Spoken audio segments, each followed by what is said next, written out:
Sveiki bičiuliai, šį kartą noriu jūs supažindinti su danišku receiveriu Skandina 2000.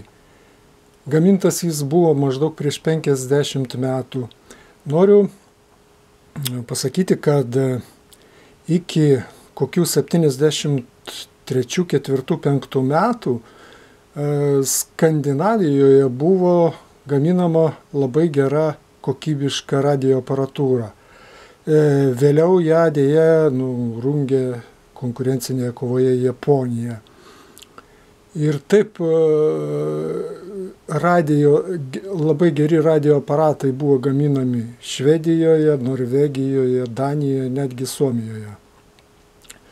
Šis aparatas išsiskiria tuo, kad labai turi jos stiprintuvas labai platų dažnių diapazoną nuo 10 Hz iki 60 kHz, kas sunkiai įsivaizduojama yra.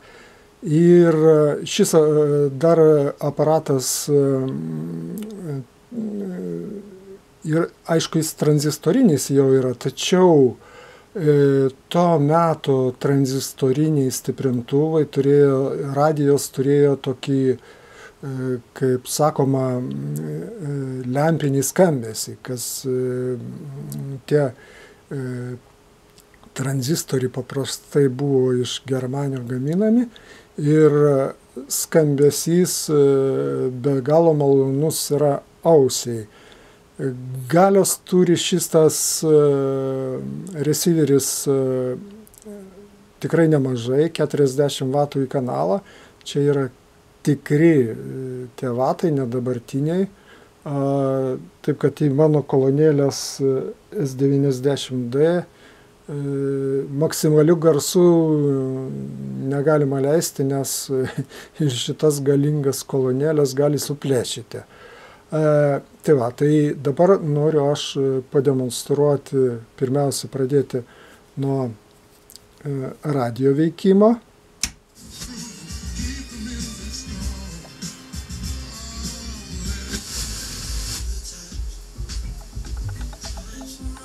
Kaip matot, radijas gana jautrus yra, daug ima stočių, nors nuo 88 iki 104 MHz, tačiau stočių tikrai daug, 25 šiandien Vilniuje tikriausiai.